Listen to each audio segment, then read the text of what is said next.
नमस्कार, saffron box में आपका स्वागत है। मैं यामिनी शर्मा और आज इस वीडियो में मैं आपसे बात करूंगी शनि और राहु की युति के बारे में। तो शनि फिलहाल कुंभ राशि में गोचर कर रहे हैं और 29 मार्च 2025 को शनि का प्रवेश होगा, शनि का गोचर शुरू होगा मीन राशि में। राहु पहले से ही मीन राशि में गोचर में है और राहु की जो यात्रा है मीन राशि में वो खत्म होने वाली है 18 मई को। तो शनि का प्रवेश होगा और राहु की भी जो यात्रा है, जो गोचर है मीन राशि में, वो भी खत्म होने के कगार पे है। राहु रेट्रोग्रेड होते हैं, राहु हमेशा वक्री होते हैं। तो 29 मार्च को शनि की एंट्री होगी और राहु भी बिल्कुल पास, क्लोज की डिग्रीज में, करीब 3 डिग्री के आसपास राहु ने भी रहना है। तो 29 मार्च यानी 29 मार्च से लेकर 18 मई तक, जब तक राहु कुंभ राशि में प्रवेश नहीं करते, तब तक शनि और राहु की युति मीन राशि में ही रहेगी। अब इसको लेकर भय है लोगों के मन में, डर रहता है लोगों को कि 2 क्रूर ग्रह हैं और क्रूर ग्रहों को लेकर वैसे भी थोड़ा भय और भ्रम भी कई बार लोगों को होता ही है। और शनि राहु के बारे में बोला भी जाता है कि पिशाच योग है, श्रापित योग है, पितृदोष है। पर हम गोचर में अगर इन्हें देखें, जब तक आपकी जन्म पत्रिका में ऐसा कोई दोष नहीं है, अगर हम सिर्फ आपके गोचर को देखें, जो कि करीब 1.5 महीने या करीब कहा जाए करीब 50 दिनों का ये जो युति बनेगी, इनकी कंजंक्शन बनेगी, वो करीब 50 दिनों की है। हम अगर इसके बारे में बात करें तो ऐसा कोई भय फैलाने में तो मैं कभी भी विश्वास नहीं रखती। तो भय की बात नहीं है, किसी डर की बात नहीं है। अगर हम इस एनर्जी को, ये जो कंजंक्शन जो शनि राहु का है, अगर हम इसको अच्छे से समझ लें और ये समझ लें कि हमें क्या करना चाहिए या किस चीज़ का ध्यान रखना चाहिए, तो ये समय भी निकल जाएगा। क्योंकि ऐसे बहुत सारे गोचर तो बनते रहते हैं, अच्छे गोचर भी आते हैं और ख़राब गोचर भी आते हैं। बट जी हाँ, अगर हम क्रूर ग्रहों की बात करें तो हमेशा क्रूर ग्रहों का गोचर अलग अलग राशियों पे अलग अलग प्रभाव देगा। ये निर्भर करता है कि आपके कौन से घर में, आपकी जन्म पत्रिका के कौन से घर में ये युति बन रही है। तो आज हम इसके बारे में बात करेंगे और समझेंगे कि आपको किन चीज़ों का ध्यान रखना चाहिए, किन चीज़ों के लिए गोचर अच्छा हो सकता है। हर एक गोचर, चाहे वो कितना भी खराब हो, किसी न किसी के लिए अच्छा भी होता है और किसी के लिए थोड़ा मुश्किल भी होता है। तो ये समझ अगर हम जाएं तो कोई भी डर और या भय या कन्फ्यूजन, भ्रम की जगह ही नहीं बचती। तो अगर हम शनि राहु दोनों को देखें, शनि और राहु दोनों इकट्ठे होंगे मीन राशि में।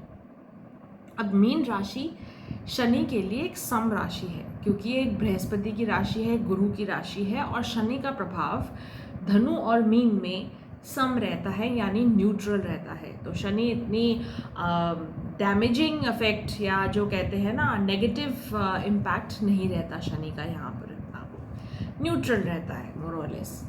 और साथ में है राहु। तो राहु की यात्रा तो, या राहु का गोचर तो वैसे ही खत्म होने वाला है। अब बचे ये जो 50 दिन जहाँ पे दोनों की युति होगी और काफ़ी क्लोज डिग्रीज में, जैसा मैंने आपको शुरू में समझाया, राहु का एग्जिट पॉइंट आ रहा है और शनि का एंट्री पॉइंट आ रहा है। राहु रेट्रोग्रेड है तो इनकी जो डिग्रियां हैं वो बहुत पास रहेंगी। इसीलिए इस वजह से इस कंजंक्शन को समझना ज़्यादा ज़रूरी है।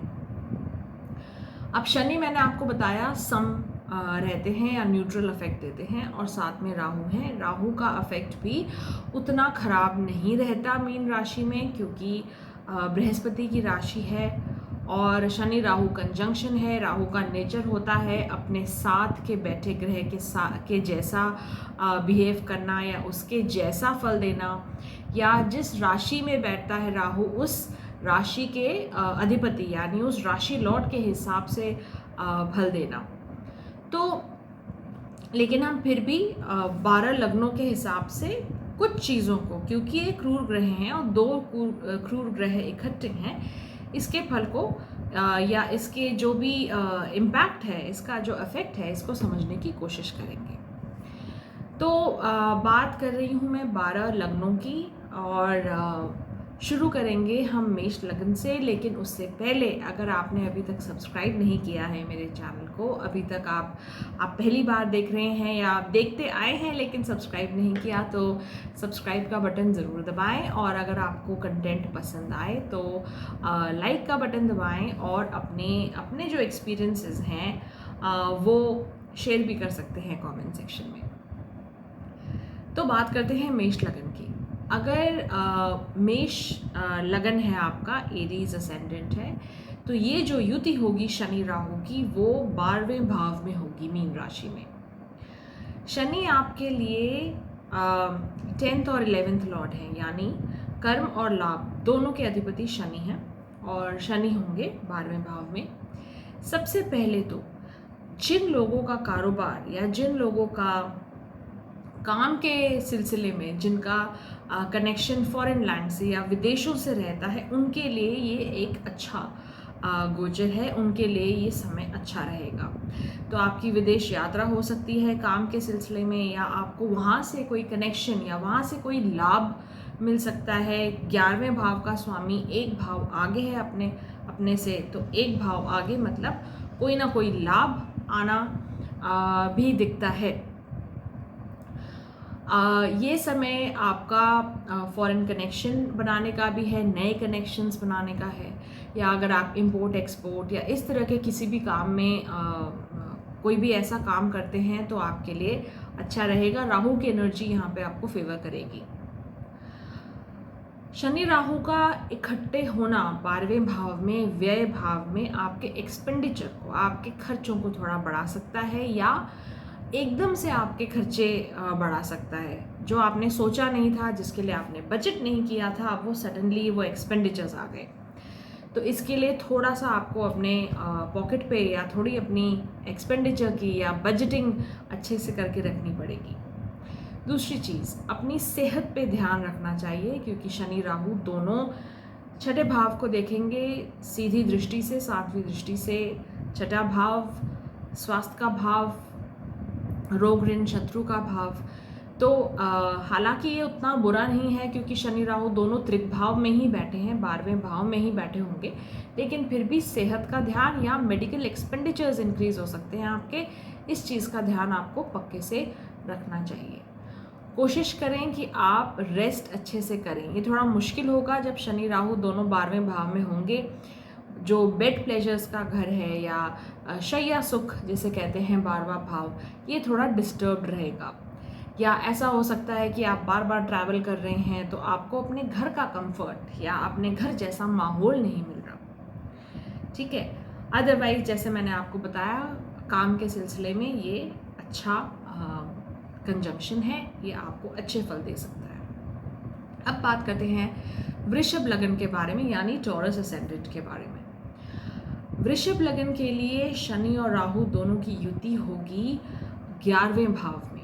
सबसे पहले ये जानना ज़रूरी है कि 11वें भाव में चाहे वो कोई भी ग्रह हो, जब वो 11वें भाव से गुजरता है तो वो कोई ना कोई अच्छा फल देके जाता है। और ये बात खासकर जो भी क्रूर ग्रह होते हैं या मेलेफिक प्लैनेट्स होते हैं उनके ऊपर ज़्यादा लागू होती है। तो शनि और राहु दोनों मेलेफिक है। राहु आपके पहले से ही 11वें घर में है, तो अभी आपने कुछ टाइम से देखा भी होगा लाभ मिल रहा है वृषभ लगन वालों को। शनि भी अपने ही घर में 10वें भाव में बहुत पिछले 2.5 साल से गोचर कर रहे थे। तो अब शनि जो कि आपके लिए योग कारक भी हैं, शनि का प्रवेश होगा 11वें भाव में, और यहाँ युति भी होगी शनि राहु की, जो जिसे मैं अच्छा मान रही हूँ। तो आपके लिए जो भी मटेरियल गेन्स हैं, जो भी आपको भौतिक सुखों में बढ़ोतरी या मटेरियल गेन्स में इंक्रीज, इसे हम कह सकते हैं, वो हो सकता है। आपके अभी तक जो आप काम कर रहे थे, आपके भाग्य से भी आपको बहुत सारी चीज़ें अब मिल सकती हैं, क्योंकि शनि आपके नवमेश भी हैं।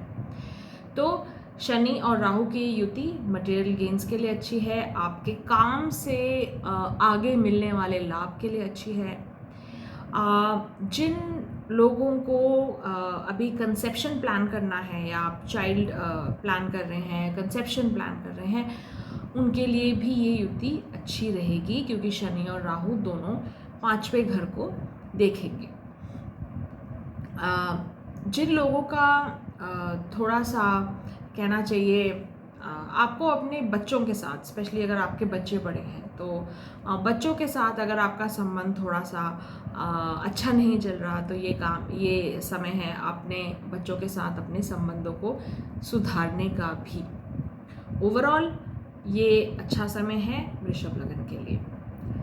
अब बात करते हैं मिथुन लग्न की। अगर आपका मिथुन लग्न है या जेमिनी असेंडेंट है तो शनि और राहु की युति होगी आपके 10वें भाव में। 10वां भाव उपचय भाव है, लेकिन साथ में केंद्र भाव भी है, केंद्र का घर भी है, और लग्न के बाद जो अगला भाव जिसको हम सबसे ज़्यादा महत्व देते हैं, जिसको सबसे ज़्यादा इम्पोर्टेंस देते हैं, वो है 10वां भाव, क्योंकि ये कर्म स्थान है।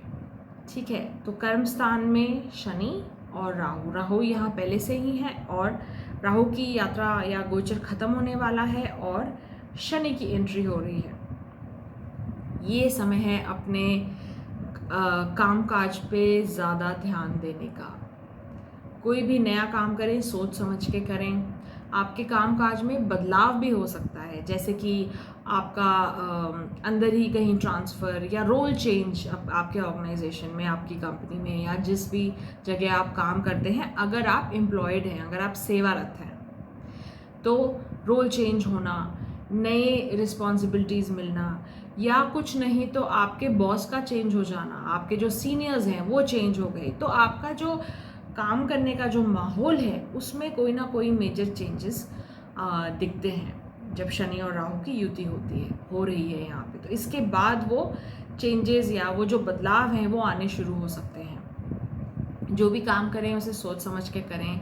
काम की जगह पे अपने आप को ओवर प्रोजेक्ट ना करें, क्योंकि जब ये युति यहाँ पे होगी तो ऐसा हो सकता है कि आप अपने जैसे कहते हैं ना, ओवर कमिट कर देना और उतना डिलीवर नहीं कर पाना, मतलब आपने बोला ज़्यादा लेकिन काम उतना नहीं किया। तो ऐसी सिचुएशन से, ऐसी स्थितियों से बचने की भी ज़रूरत है।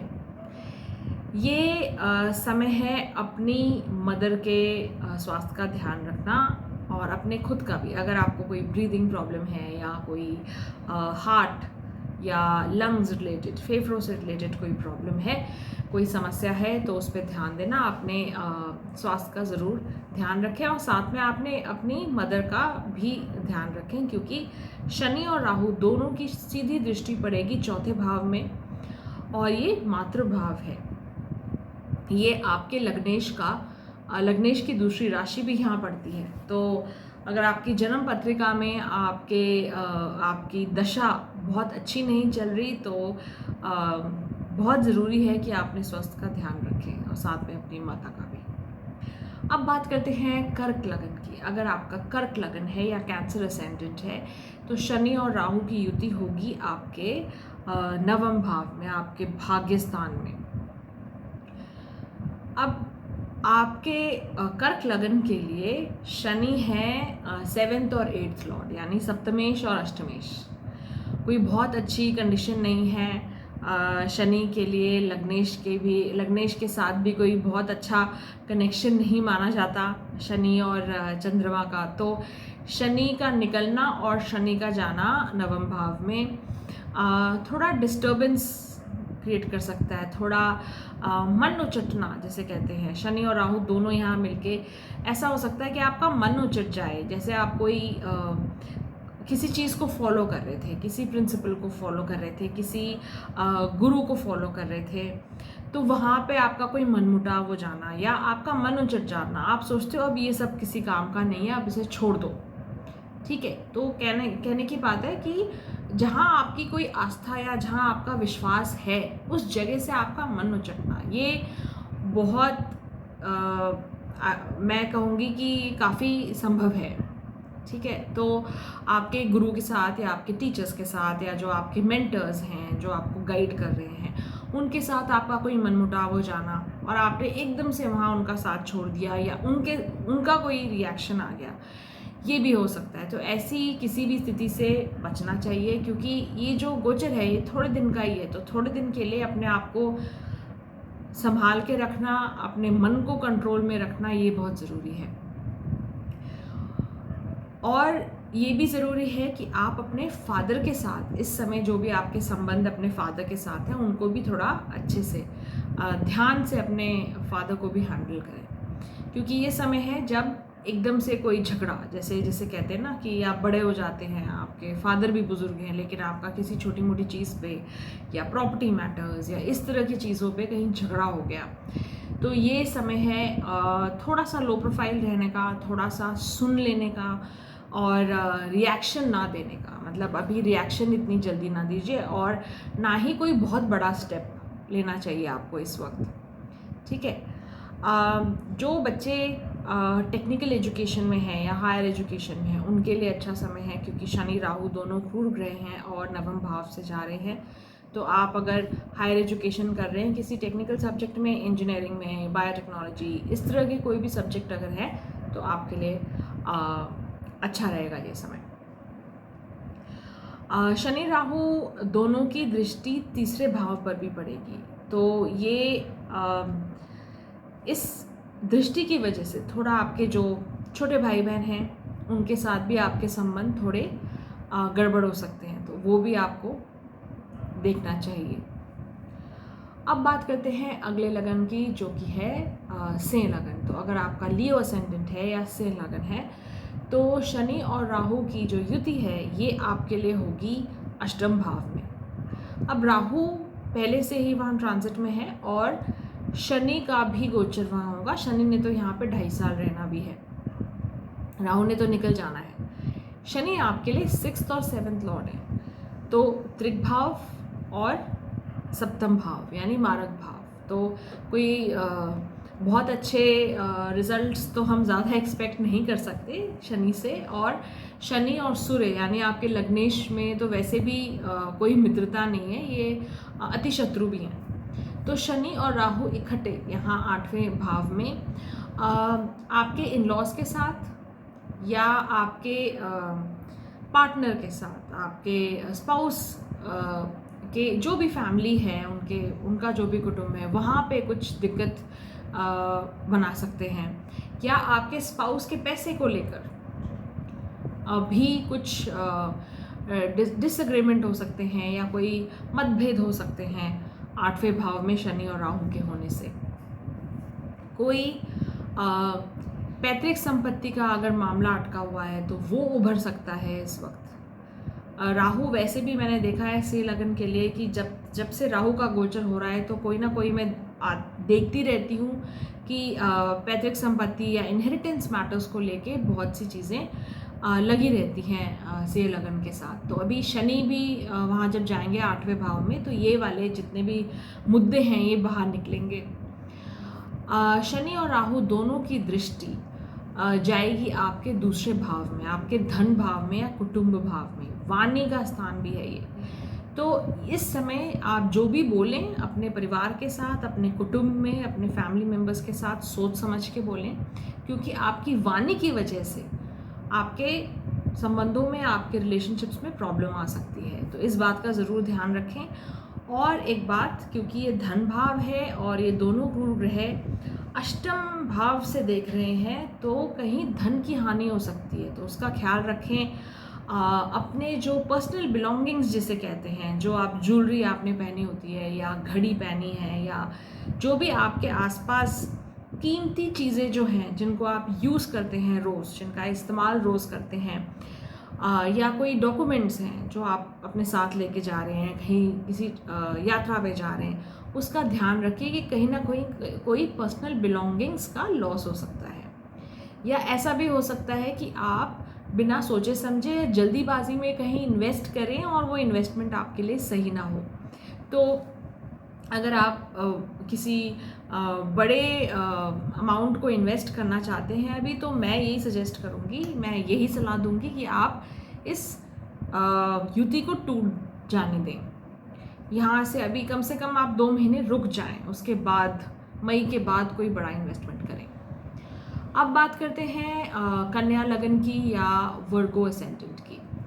अगर आपका कन्या लगन है तो आपके लिए शनि और राहु इकट्ठे कंजंक्शन में होंगे, युति में होंगे आपके 7वें भाव में।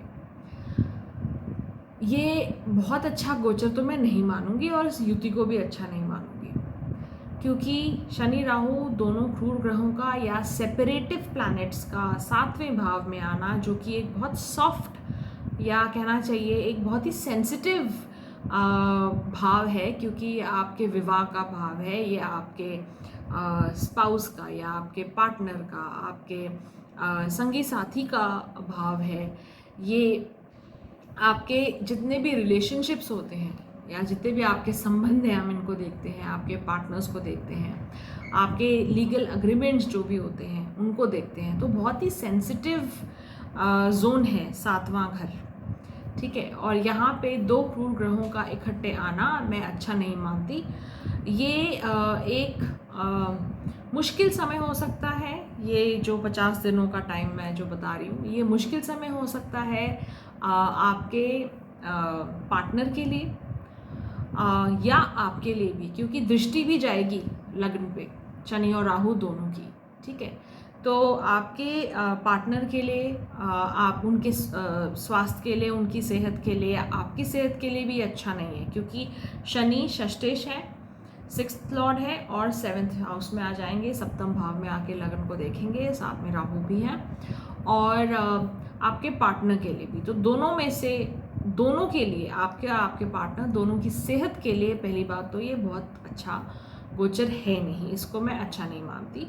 दूसरी चीज़ है, अगर सेहत ठीक है तो कोई ना कोई मनमुटाव या कोई ना कोई, जैसे कहते हैं ना, कन्फ्यूजन या मिसअंडरस्टैंडिंग हो जाना, कहा सुनी होते रहना, ये सब चीज़ें काफ़ी ज़्यादा मतलब इनका होने का चांस है। तो ये आपको ध्यान रखना चाहिए कि इस समय पे आप अपने काम पे ध्यान दें और थोड़ी बहुत बातों को इग्नोर करें। तो ये गोचर का जो भी ये रिज़ल्ट है या जो भी इफ़ेक्ट है, इसको बताने का इसके बताने का गोल ही या जो उद्देश्य है वो यही है कि आप इन चीज़ों का पहले से ही ध्यान रखें, ठीक है। तो अपने और अपने पार्टनर के संबंधों को लेके बहुत ध्यान से चलने का समय है ये। और हो सके तो कोई भी लीगल कॉन्ट्रैक्ट, आपको कोई बड़ी डील साइन करनी है, कोई बहुत बड़ा लीगल कॉन्ट्रैक्ट या पार्टनरशिप करनी है बिजनेस को लेके, तो उसको भी मैं रिकमेंड करूँगी कि आप अभी रुक जाएं, इस युति को जाने दें, और मई के महीने के बाद, जून के बाद आप अपनी कोई नया इस तरह का अग्रीमेंट या जहां आपको नए कॉन्ट्रैक्ट्स करने हैं तब करें। अब बात करते हैं तुला लगन के बारे में। तुला लगन यानी लिब्रा असेंडेंट। तो तुला लगन के लिए शनि योग कारक है और शनि और राहु की युति हो रही है 6ठे भाव में। 6ठा भाव उपचय भाव भी है और 6ठा भाव त्रिक भाव भी है। तो इसमें मिला जुला क्या कहना चाहिए, मिला जुला स्वाद है 6ठे भाव में। और 6ठे भाव में शनि और राहु दोनों का आना, क्रूर ग्रह है वो भी त्रिक भाव में, इसे एक तरह से अच्छा रिजल्ट देने वाला भी कह सकते हैं, क्योंकि शनि और राहु दोनों आके क्या कर रहे हैं, आपकी जो भी दिक्कतें हैं उनको काटने का काम करेंगे। आपके कोई सेहत संबंधी प्रॉब्लम है जो अभी तक डायग्नोज नहीं हो पाई या जिसका अभी तक ट्रीटमेंट ढंग से नहीं हो पाया, वो हट सकती है, आप ट्रीटमेंट मिल सकता है। या आपके विरोध में कोई लोग खड़े हुए हैं, कोई विरोधी पार्टी है आपके सामने, तो ये समय है कि आप उस पर भारी पड़ जाएं। दूसरी एक और चीज़ है कि ये समय है, अगर आप कोई स्टूडेंट हैं या अगर आप किसी जॉब के लिए अप्लाई कर रहे हैं या कहीं भी एक कम्पिटिटिव एनवायरनमेंट में हैं, कहीं कंपटीशन से डील कर रहे हैं, तो तब भी ये समय अच्छा है। आपके योग कारक का यहाँ आना, शनि का वैसे भी 3, 6, 11 में गोचर हमेशा अच्छा होता है, और शनि का यहाँ आ जाना और साथ में राहु का भी शनि को ये बूस्ट देना इस कंजंक्शन के समय अच्छा रहेगा। अपनी सेहत का ध्यान लेकिन ज़रूर रखें। और एकदम से खर्चे हो सकते हैं, जैसे आप किसी जर्नी पे गए, किसी यात्रा पे गए और एकदम से खर्चे बढ़ गए, क्योंकि शनि और राहु 12वें भाव को देख रहे हैं, तो थोड़ा खर्चा ज़्यादा होगा। बट अगर हम पूरी चीज़ को देखें, पूरे इस गोचर को देखें, तो मुझे ये युति ठीक लग रही है तुला लगन के लिए। अब बात करते हैं वृश्चिक लगन के बारे में। वृश्चिक लगन यानी स्कॉर्पियो असेंडेंट, और आपके लिए ये गोचर होगा 5वें भाव में शनि और राहु का। शनि और राहु का गोचर 5वें भाव में, जो कि त्रिकोण स्थान है, अच्छा शुभ भाव है। हम 5वें भाव को 1, 5, 9 को 5 और 9 तो सपोर्टिंग पिलर्स माने जाते हैं लग्न के, और 5वां भाव हमारे पूर्व पुण्य का, हमारे बच्चों का, हमारी इंटेलिजेंस का होता है। हम अपने आप को एक्सप्रेस कैसे करते हैं, हम अपने आप को व्यक्त कैसे करते हैं। 5वां भाव इन सब चीज़ों को दिखाता है, आपकी इंटेलिजेंस को, आपकी एजुकेशन को। और यहाँ पे शनि और राहु दोनों का इकट्ठे आना कोई बहुत अच्छा इंडिकेशन नहीं है। थोड़ा चैलेंजिंग हो सकता है, थोड़ा मुश्किल हो सकता है। आपके बच्चों के साथ आपके संबंधों को लेके थोड़ा मुश्किल हो सकता है, या आपके कोई प्रेम संबंध है, वहाँ पे कोई भ्रम, कोई मिसअंडरस्टैंडिंग, कोई कन्फ्यूजन, ये सारी चीज़ें हो सकती हैं। बट अगर आप कोई टेक्निकल फील्ड में है, जैसे इंजीनियरिंग वगैरह वगैरह, इंजीनियरिंग हो गई, बायोटेक्नोलॉजी हो गई, जहाँ पे साइंस रिलेटेड टेक्निकल फील्ड्स में अगर आप काम करते हैं, तो यहाँ पे शनि और राहु की युति थोड़ा मदद कर सकती है आपको। अगर आप नौकरी में बदलाव ढूंढ रहे हैं, तब भी ये जो युति है 5वें घर में, ये कुछ अलग रिजल्ट, कुछ अलग फल दे सकती है आपको। 5वां घर जो है वो आपके कर्म स्थान से 8वां है, तो 5वें घर से हम हमेशा आपके काम के संबंधित चेंजेस को देखते हैं, बदलाव को देखते हैं। तो शनि और राहु दोनों का यहाँ आना आपके कार्यस्थल पे, आपके प्रोफेशनल जो वर्किंग स्पेस है उसमें चेंजेस को भी इंडिकेट करता है। ओवरऑल अगर हम इस गोचर को देखें तो थोड़ा सा संभल के चलना, थोड़े अपने संबंध बचा के चलना ज़रूरी है। शनि और राहु दोनों मिलकर आपके 11वें भाव को भी देखेंगे, तो आपके बड़े भाई बहनों के साथ आपके संबंध, आपके प्रोफेशनल सर्कल में आपके कैसे संबंध चल रहे हैं, आपकी रेपुटेशन कैसी है, उस पर भी आपको ध्यान देना होगा। अब बात करते हैं धनु लगन के बारे में। तो धनु लगन यानी सैजिटेरियस असेंडेंट, अगर आप धनु लग्न के व्यक्ति हैं, तो आपके लिए ये गोचर शनि और राहु की जो कंजंक्शन है वो होगी 4थे भाव में। फिर से वही कहूँगी मैं, 4था भाव बहुत ही कहना चाहिए एक नरम या सॉफ्ट या सेंसिटिव भाव है, मातृ भाव है। 4थे भाव से हम मातृ भाव, अपनी मदर को देखते हैं, माता को देखते हैं, अपने माता के सुख को देखते हैं, आपके घर के इन्वायरमेंट को देखते हैं, आप घर में कितना खुश रहते हैं, या आपके मन की स्थिति को देखते हैं। तो मन से और सुख से रिलेटेड होता है 4था भाव, आपकी मदर से रिलेटेड होता है 4था भाव, आपकी जो घर में जितने भी सुख आपको मिलते हैं। अब वहाँ पे शनि और राहु जब दोनों इकट्ठे आते हैं, तो थोड़ा उथल पुथल आप इसका अंदाज़ा लगा सकते हैं। थोड़ा उथल पुथल आपके खुद की जीवन में, आपके घर में। तो इस समय पे मैं देख रही हूँ अभी बहुत से लोग या तो घर बदली कर रहे हैं या नई जगह जा रहे हैं। तो कई बार ऐसा भी आपको दिखेगा कि आपका, अगर आपकी कोई शिफ्टिंग थी, आप घर बदली कर रहे थे या नए घर में शिफ्ट हो रहे थे, तो ऐसे कोई हालात बनेंगे, या आप घर से दूर जाएंगे, घर के सुख में कमी। कहने का मतलब है आपका जो डेली रूटीन है, जो एक घर में एक डेली रूटीन होता है, इतने बजे उठना, इतने बजे ये काम करना, इतने बजे वापस आना, ऐसा जो रूटीन है वो थोड़ा हिलसा जाएगा जब ये युति यहाँ पे बनेगी। तो घर के सुख में थोड़ी कमी, आपका जो डेली रूटीन है वो थोड़ा ब्रेक हो गया, या आपके घर में कोई रेनोवेशन चल रहा है, या आपको अपने ही घर में शांति से रहने को नहीं मिल रहा, आपका आस पड़ोस थोड़ा डिस्टर्ब्ड है, ऐसा भी हो सकता है। अगर आपको कोई हृदय विकार है, कोई हार्ट रिलेटेड प्रॉब्लम्स हैं, तो इस समय अपने सेहत का ज़रूर पक्का ध्यान रखें और अपने मेडिकल चेकअप्स अगर वो ड्यू हैं तो वो पक्का कराएं। किसी भी छोटी प्रॉब्लम को इग्नोर ना करें। अगर आपको हार्ट या लंग्स, रेस्पिरेटरी ट्रैक में कोई प्रॉब्लम है, तब भी अपना ध्यान रखना बहुत ज़रूरी है।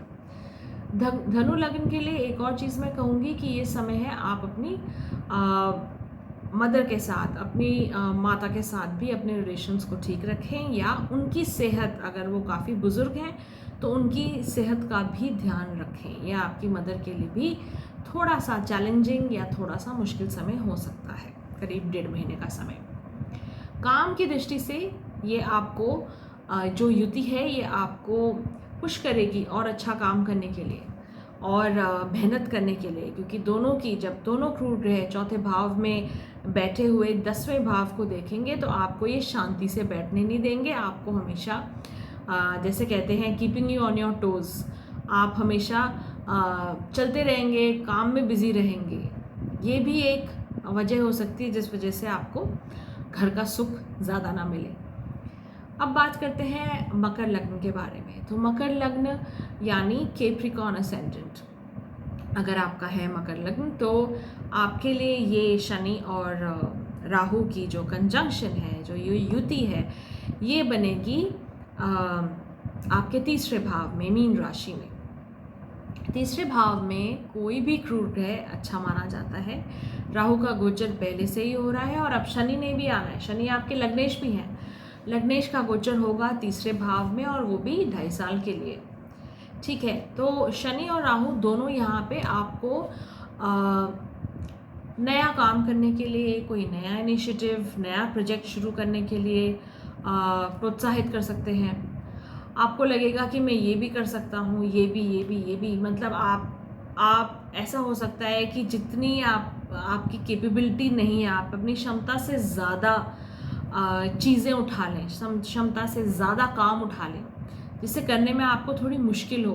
तो इस बात का ज़रूर ध्यान रखें कि जो भी आप उठाएं, जो भी इनिशिएटिव लें, जो भी आप काम अपने सर लें, उसे आप कर पाएँ। तो सोच समझ के काम लीजिए। इम्पल्सिव या एक झटके से या बिना सोचे समझे ऐसे कोई भी चीज़ शुरू ना करें, क्योंकि यहाँ पे ऐसा हो सकता है कि आपने जल्दी से, लोगों ने आपको थोड़ा चढ़ा दिया और आपने उठा लिया ज़रूरत से ज़्यादा काम, थोड़ी प्रशंसा कर दी और आप बह गए उस प्रशंसा में। सो ये सारी चीज़ों से बचते रहने का समय है। ये समय भागदौड़ का भी है, क्योंकि 3रे घर में शनि राहु आपको चैन से, आपको भी बैठने नहीं देंगे। आप भागेंगे, दौड़ेंगे, अपना और काम को फैलाना चाहेंगे। और दोनों, शनि और राहु दोनों की दृष्टि 9वें भाव पर भी जाएगी। तो आपके यात्रा के भाव, जो शॉर्ट टर्म जर्नी जिसे हम कहते हैं, और 9वां भाव यानी आपकी लॉन्ग टर्म जर्नीज, लंबी जर्नी, दूर की यात्राएं, हवाई यात्राएं, ये भी एक्टिवेट होंगी। तो यहाँ पर ऐसा हो सकता है कि बहुत ही कम नोटिस पे, बहुत ही कम समय पे आपको ट्रैवल करना पड़े, शॉर्ट नोटिस पे ट्रैवल करना पड़े। तो ये भागदौड़ का समय रहेगा मकर लग्न के लिए। अब बात करते हैं कुंभ लग्न के बारे में। कुंभ लग्न यानी एक्वेरियस असेंडेंट। अगर आपका कुंभ लग्न है तो शनि आपके लग्नेश हैं और आपके 12th लॉर्ड भी हैं, द्वादशेश भी हैं। और शनि और राहु दोनों की युति होगी आपके धन भाव में, 2रे भाव में, मीन राशि में। शनि और राहु की युति यहाँ पर सबसे पहले धन, कुटुंब, वाणी, इन सब चीज़ों को थोड़ा डिस्टर्ब कर सकती है, थोड़ा बिगाड़ सकती है। तो थोड़ा सा आपको इन चीज़ों का ध्यान रखना चाहिए। आप कैसे बोलते हैं, कहीं आप झूठ तो नहीं बोल रहे, या आपके मुंह से गलत चीज़ें गलत जगह पे तो नहीं निकल रही। गलत जगह पे गलत चीज़ और गलत लोगों के सामने कोई चीज़ निकल जाना, या झूठ निकल जाना, या गलती से किसी को कोई चीज़ वादा कर बैठना जो आप आगे कर नहीं सकते। तो इन चीज़ों का आपको ध्यान रखना चाहिए, क्योंकि शनि और राहु दोनों 2रे भाव में ये समस्या बढ़ा सकते हैं आपके लिए, क्योंकि शनि आपके लग्नेश भी हैं।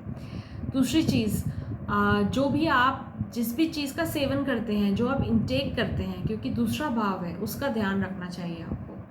क्या खाते हैं, जंक फूड, प्रोसेस्ड फूड, या जो जिसे कहते हैं जो अच्छा खाना नहीं होता, अनहेल्दी खाना, इन सब से बिल्कुल बच के रहना चाहिए आपको। कोई समस्या हो सकती है अपने मुंह से रिलेटेड, फेस से रिलेटेड समस्या हो सकती है, या डेंटल प्रॉब्लम्स हो सकती हैं इस समय पर, तो इन सब चीज़ों का ध्यान रखिए।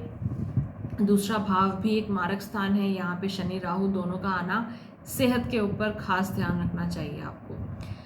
आपके लिए भी शनि और राहु धन भाव से बैठ के अष्टम भाव को देखते हैं, तो कोई पैतृक संपत्ति रिलेटेड कोई मुद्दा हो, या आपके और आपके पार्टनर के जॉइंट फाइनेंसेस को लेके कोई चीज़ हो, उसको लेके भी अनबन हो सकती है थोड़ी। तो अपने इस पूरे गोचर, ये जो पूरा जो कंजंक्शन होगा इस समय, ये पूरे 50 दिन या 1.5 महीना, हम जितना भी मान लें इसको, इस समय के दौरान आपने ध्यान रखना है अपनी वाणी पर।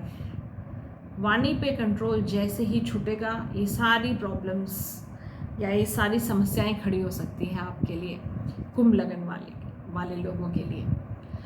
अब बात करते हैं आखिरी लगन यानी मीन लगन के लिए। तो अगर आपका मीन लग्न है या आप पाइसेस असेंडेंट के हैं, तो आपके लग्न में ही शनि और राहु दोनों का कंजंक्शन होगा 29 मार्च से 18 मई तक, करीब 50 दिनों का समय होगा ये। शनि आपके लिए 11th लॉर्ड और 12th लॉर्ड है, ठीक है। आपके लाभेश भी हैं और आपके व्ययेश भी हैं, तो आपका लाभ और आपका खर्चा, आपके जो गेन्स हैं और आपके जो लॉसेस हैं, दोनों शनि के पास हैं, या आपके जो व्यय जिसे कह सकते हैं। और भी बहुत कुछ है हर एक घर में, लेकिन मोटा मोटा अगर हम यही समझें तो शनि दोनों को देखते हैं, और शनि ने आ जाना है लग्न में, और शनि ने तो यहाँ रहना है अभी पूरे समय, अपने पूरे गोचर में जब तक मीन राशि में होंगे। राहु ने निकल जाना है यहाँ से। तो शनि और राहु की जो कंजंक्शन है आपके जो लग्न में बनती है, ये आपको थोड़ा सा डिस्टर्ब कर सकती है, हिला डुला सकती है। मतलब आप जहाँ पे हैं, आपने कंफर्ट जोन को छोड़ना पड़ेगा। जिस चीज़ के लिए आप हमेशा यूज्ड टू हैं, वो चीज़ें छोड़ने का समय है ये। अगर आप किसी बुरी आदत में हैं, उस चीज़ को छोड़ने का समय है ये। अपने आप में ओवरऑल जिसे कहते हैं ना मैच्योरिटी लाना, समझदारी से काम करने का समय है ये। अपने और अपने रिलेशनशिप्स को लेकर, क्योंकि शनि राहु की दृष्टि भी मिलकर 7वें भाव पर होगी, अपने और अपने पार्टनर के बीच का रिलेशनशिप ध्यान से रखना, मैच्योरिटी के साथ, समझदारी के साथ बर्ताव रखना, ये बहुत ज़रूरी है मीन लग्न के लिए। इमोशंस को थोड़ा हटा के, जिसे कहते हैं ना बिल्कुल प्रैक्टिकल होके चलने का समय है। और जब ये दोनों क्रूर ग्रह यहाँ पे इकट्ठे होंगे, राहु तो पहले से ही हैं, तो राहु ने धीरे धीरे ये चीज़ सिखाई भी है कई मीन लग्न वालों को। राहु ने निकल जाना है, लेकिन जब शनि लग्न में आते हैं तो एक तरीके से कहना चाहिए समझदारी, या आपके जो भी अभी तक एक्सपीरियंसेस हुए हैं, उनको आप अपने जीवन में उतारने की कोशिश, उनकी जो सीख होती है उनको उतारने की कोशिश करते हैं। तो ये ध्यान रखिए कि आपने क्या सीखा, क्या पाया, ये आपके मेंटल लेवल पे ज़्यादा असर करेगा। और साथ में हर एक चीज़, आपकी सेहत का भी, क्योंकि 12th लॉर्ड भी हैं शनि, तो आप अपनी सेहत का भी ध्यान रखना चाहिए। और अगर आपका चंद्रमा भी लगन में ही है, यानी आपकी मीन लग्न तो है ही, साथ में आपकी मीन राशि भी है, लेकिन आपका चंद्रमा भी लगन पे है, तो आपके लिए तो ये 7.5 भी है, शुरू हो जाएगी जब शनि की एंट्री होगी मीन में। तो ये समय अपने आप को अच्छे से संभाल के रखने का, अपनी सेहत का ध्यान रखने का, और जो भी चीज़ whatever is not serving you, या जो भी चीज़ आपके किसी काम की नहीं है, चाहे वो कोई घर में पड़ा हुआ सामान हो, या चाहे वो ऐसा कोई विचार हो, ऐसा कोई संबंध हो, ऐसा कोई रिलेशनशिप हो, या ऐसी कोई मेमोरी या ऐसी कोई याद हो जो आपके लिए अच्छी नहीं है, उसको छोड़ दीजिए। This is a time to let go.